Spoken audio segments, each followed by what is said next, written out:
നമസ്കാരം, ഞാൻ ജിതിൻ. ഇന്ത്യയിലെ തന്നെ ഏറ്റവും വലിയ മെഡിക്കൽ എക്സിബിഷൻ്റെ മുന്നിലാണ് നമ്മളെല്ലാവരും ഉള്ളത്. ഇത് തിരുവനന്തപുരം മെഡിക്കൽ കോളേജിൻ്റെ ആഭിമുഖ്യത്തിൽ സംഘടിപ്പിക്കുന്ന മെഡെക്സ് എന്ന മെഡിക്കൽ എക്സിബിഷനാണ് ഇവിടെ നടക്കുന്നത്. മെഡിക്കൽ കോളേജ് ക്യാമ്പസിനോട് ബന്ധപ്പെട്ട വകുപ്പുകളിലാണ് ഓരോരുത്തരും പ്രത്യേകമായി എക്സിബിഷൻ ഒരുക്കിയിട്ടുള്ളത്. എന്തായാലും ഇന്ത്യയിലെ തന്നെ ഏറ്റവും വലിയ എക്സിബിഷൻ കാഴ്ചകളിലേക്കാണ് പ്രേക്ഷകരുടെ ശ്രദ്ധയെ ക്ഷണിക്കുന്നത്. എന്തായാലും ഈ മുന്നിലുള്ള ശില്പത്തെ സാക്ഷി നിർത്തി നമുക്കിതിന് അകത്തേക്ക് പോയി എന്തൊക്കെ കാഴ്ചകളാണ് ഇതിനുള്ളിലുള്ളത് എന്ന് നോക്കാം.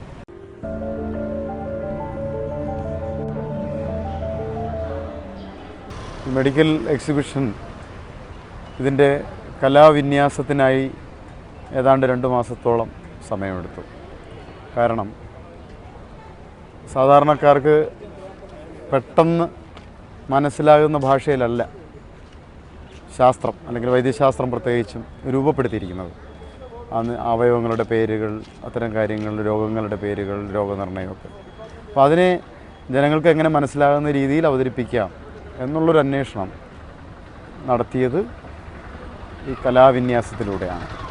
ഇപ്പോൾ നമ്മൾ കാണുന്നത് തിങ്കിങ് മാൻ എന്ന് പറയുന്ന റൂഡിൻ്റെ വളരെ പ്രസിദ്ധമായ ശില്പത്തിൻ്റെ ഒരു വേർഷനാണ്.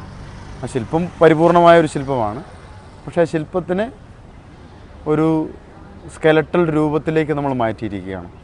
എന്തുകൊണ്ടും അർത്ഥവത്തായ ഒരു ശില്പമാണിത് ഓപ്പണിങ്ങിന്. കാരണം തിങ്കിങ് എന്നുള്ള ഒരു നിലയിലേക്ക് മാറിയ ജീവിയാണ് മനുഷ്യൻ. അതിനെ ഓർമ്മിപ്പിക്കുന്ന തരത്തിലാണ്, അയാളെ തിരിച്ചറിയുന്ന തരത്തിലാണ് ഈ പ്രദർശനത്തിൻ്റെ ആശയവും രൂപപ്പെടുത്തിയിരിക്കുന്നത്. അപ്പോൾ ഇവിടെ കലയും അതുപോലെ തന്നെ ഒരു സ്കെലറ്റൽ സിസ്റ്റം എന്ന രീതിയിൽ അതിൻ്റെ അനാട്ടമി ഒക്കെ ചേരുന്ന സമ്മിശ്രമായിട്ടുള്ള ഒരു തുടക്കമായിട്ട് അവതരിപ്പിച്ചിട്ടുണ്ട്. ഇങ്ങനെ നിരവധി കലാരൂപങ്ങൾ പലതരത്തിലുള്ളത് ശില്പങ്ങളായി, ചിത്രങ്ങളായി, ഇലസ്ട്രേഷൻസായി, അതുപോലെ തന്നെ വിർച്വൽ റിയാലിറ്റിയായി, അനിമേഷൻസായി, വീഡിയോസായിട്ട് ഇതിനകത്ത് ആൾക്കാരുമായി സംവദിക്കാനായി ഒരുക്കിയിട്ടുണ്ട്.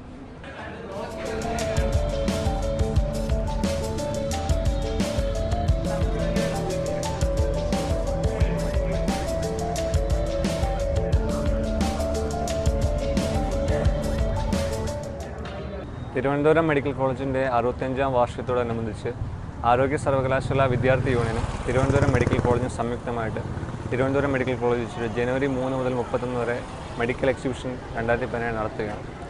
വളരെ വ്യത്യസ്തമായ രീതിയിൽ അണിയിച്ചൊരുക്കുന്ന മെഡിക്കൽ എക്സിബിഷനാണിത്. വളരെയധികം പ്രത്യേകതകൾ കൊണ്ടും സാധാരണ ഒരു മെഡിക്കൽ എക്സിബിഷനിൽ കാണുന്ന പോലെ സ്പെസിഫിനുകളുടെ വെറും ഒരു എക്സിബിഷൻ മാത്രമായിട്ടല്ല ഉദ്ദേശിക്കുന്നത്. ഒരു ആരോഗ്യ വിദ്യാഭ്യാസ ദൃശ്യശ്രവ്യ കലാവിന്യാസമായിട്ടാണ് 2017 മെഡെക്സിനെ തിരുവനന്തപുരം മെഡിക്കൽ കോളേജ് അണിയിച്ചൊരുക്കുന്നത്. ഇന്ത്യയിലെ തന്നെ ഏറ്റവും വലിയ മെഡിക്കൽ എക്സിബിഷൻ എന്ന രീതിയിലാണ് ഇതിനെ സംഘാടകർ ഒരുക്കിയിട്ടുള്ളത്. 2,25,000 സ്ക്വയർ ഫീറ്റുകളിലായിട്ട് ഏകദേശം 54 പവലിയനുകളിലായിട്ട് Thiruvananthapuram medical college, Thiruvananthapuram dental college, RCC, Sree Chitra, സാമൂഹ്യ സുരക്ഷാ മിഷൻ കോർപ്പറേഷൻ എന്നിവരുടെ സഹായത്തോടു കൂടിയാണ് എക്സിബിഷൻ ഒരുക്കിയിരിക്കുന്നത്. അത്യന്താധുനിക സാങ്കേതിക വിദ്യ ഉപയോഗിച്ചിട്ട് മെഡിക്കൽ മേഖലയിലെ ആശയങ്ങളെ, നൂതന ആശയങ്ങളെ വളരെ രസകരമായ രീതിയിൽ കാണികൾക്ക് മുമ്പിൽ അവതരിപ്പിക്കുക എന്നൊരു ഉദ്ദേശത്തോടുകൂടിയാണ് മെഡിക്കൽ എക്സിബിഷൻ നടത്തിയിരിക്കുന്നത്. ആധുനിക സാങ്കേതിക വിദ്യകളായ virtual reality, augmented reality, touch pad LED screens, live surgery, big scaled models എന്നിങ്ങനെ വളരെ രസകരവുമായ രീതിയിലുള്ള ഒരു എക്സിബിഷൻ്റെ സംഘാടനമാണ് തിരുവനന്തപുരം മെഡിക്കൽ കോളേജ് കാഴ്ചവെച്ചിരിക്കുന്നത്. വരും നാളുകളിൽ ഒരു ദൃശ്യ വിസ്മയ കലാവിന്യാസമായി ആരോഗ്യ വിദ്യാഭ്യാസത്തിൻ്റെ ഒരു പുതിയ മുഖമുദ്രയായി മെഡിക്കൽ എക്സിബിഷൻ 2017 മാറുമെന്നുള്ള പ്രതീക്ഷയിലാണ് സംഘാടകരെല്ലാവരും.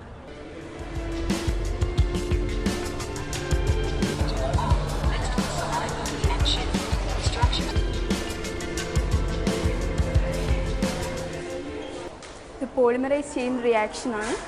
ഇതെന്ന് പറയുമ്പോൾ നമുക്ക് വേണ്ട DNA ഫ്രാഗ്മെൻറ്റ്സിൻ്റെ ആംപ്ലിഫൈ ചെയ്തെടുക്കാൻ, അതിൻ്റെ കുറേ കോപ്പീസ് ഉണ്ടാക്കാൻ വേണ്ടിയിട്ടുള്ളതാണ്.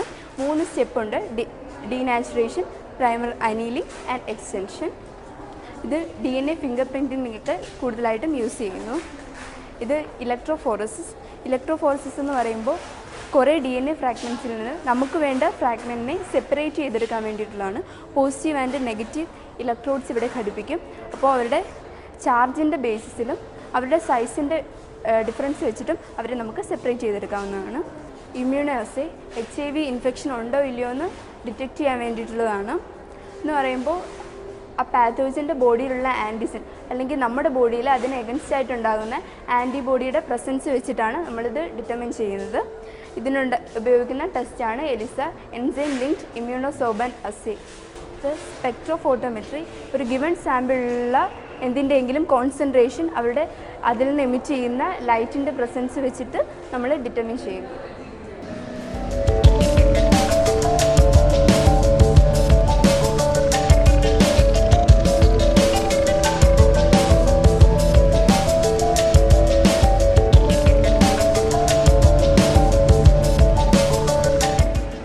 ഇതെന്ന് പറയുന്നത് 7 to 10 വീക്സ് പ്രായമുള്ള കുഞ്ഞാണ്.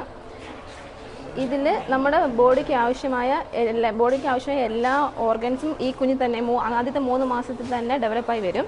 ഏകദേശം 4 ആഴ്ചയൊക്കെ എത്താറാകുമ്പോഴത്തേക്ക് ബ്രെയിൻ ഡെവലപ്മെൻറ്റ് തുടങ്ങും. പിന്നെ 5 ആഴ്ചയൊക്കെ എത്താകുമ്പോഴത്തേക്ക് ഹൃദയമെടുപ്പും തുടങ്ങും. പിന്നെ ഈ ആദ്യത്തെ 3 മാസം എന്ന് പറയുന്നത് ക്രിട്ടിക്കൽ പീരീഡ് എന്നാണ് പറയുന്നത്. കാരണം അമ്മയ്ക്ക് കൂടുതൽ അബോർഷൻസ് ഉണ്ടാകാനുള്ള ചാൻസ് കൂടുന്നത് ഈ പീരീഡാണ്. പിന്നെ ഈ സമയത്ത് ഹോർമോണൽ ചേഞ്ചസ്, പുതിയൊരു സാധനം നമ്മുടെ ബോഡിക്കുള്ളിൽ വളരുകയല്ലേ, അപ്പം ഹോർമോണൽ ചേഞ്ചസ് ഒക്കെ ഉണ്ടാകുന്ന കാരണം അമ്മയ്ക്ക് രാവിലെ എണീക്കുമ്പോൾ ഛർദ്ദിൽ, തലകറക്കം അങ്ങനെയൊക്കെ വരും. ഇത് അടുത്ത 3 മാസം 4, 5, 6 ഇത് ഇത്തിരി സേഫ് പീരീഡാണ്. കാരണം അവിടെ ഉണ്ടായത് ഇവിടെ വളരുക മാത്രമേ ചെയ്യുന്നുള്ളൂ, അത് പുതുതായിട്ടൊന്നും ഉണ്ടാവുന്നില്ല. പിന്നെ ഇത് നോക്കി കഴിഞ്ഞാൽ കണ്ണ് 2 പോളായിട്ട് മാറിയിട്ടില്ല. കണ്ണുണ്ടായിട്ടുണ്ട്, പക്ഷേ ഇത് 2 പോളായിട്ട് മാറിയിട്ടില്ല. പിന്നെ അത് 18 ആഴ്ച പ്രായമുള്ള കുഞ്ഞ്, ഇത് 20 ആഴ്ച പ്രായമുള്ള കുഞ്ഞ്. പിന്നെ ഇത് ഡെലിവറിക്ക് റെഡി ആയിട്ടിരിക്കുന്ന കുഞ്ഞ്, ഫുൾ ടൈം ഫീറ്റസ് എന്ന് പറയും. ഇവിടെ എല്ലാം ഡെവലപ്ഡായിട്ട് വന്നിട്ടുണ്ട്. ഇത് ഞാൻ ആദ്യം പറഞ്ഞില്ലേ, ആ ബ്രെയിൻ ഡെവലപ്മെൻറ്റ് സമയത്ത് ഫോളിക് ആസിഡ് വേണം. ഫോളിക് ആസിഡ് എന്ന് പറയുന്നത് ചില സ്ത്രീകൾ 3 മാസം, അപൂർവം ചില സ്ത്രീകൾ 3 മാസമൊക്കെ കഴിഞ്ഞിട്ടായിരിക്കും പ്രഗ്നൻ്റ് ആണെന്ന് അറിയുന്നത്. അപ്പോൾ അവർക്കുണ്ടാകുന്ന കുഞ്ഞുങ്ങൾക്ക് ബുദ്ധിമാന്ദ്യം ഉണ്ടാകാനുള്ള ചാൻസ് കൂടുതലാണ്. പിന്നെ അതുകൊണ്ട് അങ്ങനെയുള്ള കുട്ടികളാണ് പോസ്റ്റ് കാണിച്ചിരുന്നത്. ആനൻസെഫാലി എന്ന് പറയും. ഈ കുട്ടികൾക്ക് കാഴ്ചയും കേൾവിക്കുറവൊക്കെ ഉണ്ടാവും, കാഴ്ച കുറവും ഉണ്ടാവും. പിന്നെ അവർക്ക് ബ്രെയിൻ ഡെവലപ്മെൻറ്റ് നല്ലോണം നടക്കത്തില്ല. ഇതിൻ്റെ സ്പെസിമെൻ പത്തോളജി ലാബിലുണ്ട്. ഇത് പിത്തസഞ്ചിയാണ്. പിത്തരസം ശേഖരിക്കുന്നത്. കരളിൻ്റെ ഒരു പ്രധാന ജോലിയാണ് പിത്തരസം ഉൽപ്പാദിപ്പിക്കുന്നത്. അപ്പം അത് ശേഖരിക്കുന്ന പിത്തസഞ്ചിയിലാണ്, ഗോൾ ബ്ലാഡർ എന്ന് പറയും.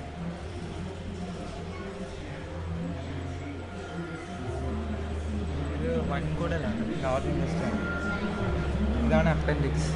വയറിൻ്റെ വലത്തെ ഭാഗത്തായിട്ട് കാണാം അപ്പൻഡിക്സ് താഴെ.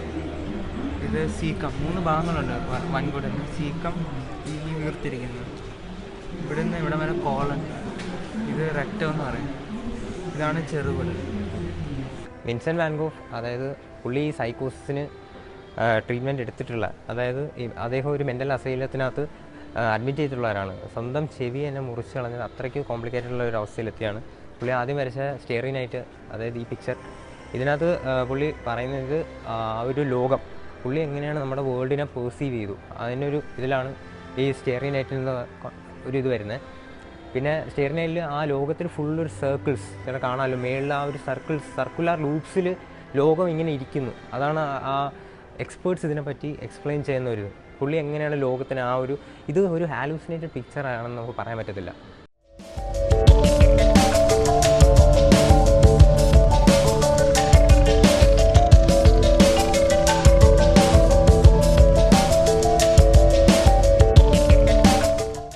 PMR ഡിപ്പാർട്ട്മെൻറ്റിലെ പ്രോസ്റ്ററ്റിക് സെക്ഷനിലുള്ള ഒരു സ്റ്റാളാണ്. ഇവിടെ കാണുന്നത് ഒരു മുട്ടിന് മുകളിൽ കാല് മുറിച്ച ഒരാളിൻ്റെ കാലിൻ്റെ മോഡലാണ്. ഇത് ഏകദേശം 20 അടി ഉയരമുള്ള ഒരു ആർട്ടിഫിഷ്യൽ ലിംബാണ്. ഇതിലെല്ലാ കമ്പോണൻസും, അതായത് സാധാരണ ഒരു കൃത്രിമ കാൽ ഉപയോഗിക്കുന്ന എല്ലാ കമ്പോണൻസും അതുപോലെ തന്നെ പുനർനിർമ്മിച്ചിട്ടുള്ളതാണ്. എല്ലാ ഭാഗങ്ങളും വളരെ വ്യക്തമായി തന്നെ കാണാനും പറ്റും. ഇതിൽ ഉപയോഗിച്ചിരിക്കുന്ന നീ ജോയിൻ്റ് എന്ന് പറയുന്നത് പോളിസെൻട്രിക് നീ ജോയിൻ്റ് ആണ്. സാധാരണ വളരെ യാഥാർത്ഥ്യത്തോടു കൂടി നടക്കുന്ന, ചലനത്തിൻ്റെ സാധാരണ ആൾ നടക്കുന്നതിൻ്റെ ഒരു റിപ്ലിക്കേഷൻ ഇതിനകത്ത് ഈ ഒരു ജോയിൻറ്റിൽ കിട്ടും. ഇതിപ്പോൾ ഉപയോഗിച്ചിരിക്കുന്നത് സാധാരണ ഉള്ളത് മദ്രാസിലാണ് ഇതിന് കൂടുതൽ ഉയരമുള്ള ഒരു ലിംബ് നേരത്തെ ഉണ്ടായിരുന്നത്. അതിൻ്റെ ഹൈറ്റ് ഉയരം എന്ന് പറഞ്ഞാൽ 9 അടിയായിരുന്നു. ഇത് 20 അടി ഉയരമുള്ള ഒരു കൃത്രിമ കാലാണ്. ഇത് എത്രയും വലിയൊരു ടാസ്ക് നമ്മൾ ഡിപ്പാർട്ട്മെൻറ്റിലെ ജീവനക്കാർ തന്നെയാണ് ഇത് നിർമ്മിച്ചിട്ടുള്ളത്. 5 ജീവനക്കാർ ചേർന്നാണ് ഇത് നിർമ്മിച്ചിട്ടുള്ളത്.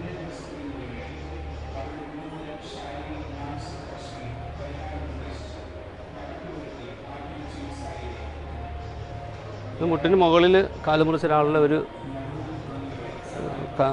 ഇതാണ്, ലിംബാണിത്. ഇത് ആളുടെ കാലിൻ്റെ അളവെടുത്ത് നിർമ്മിക്കുന്നതാണ്. ഇതിനാണ് സോക്കറ്റ് എന്ന് പറയും. ഇത് നീ ജോയിൻ്റ്, ഇത് ഫുട്ട്.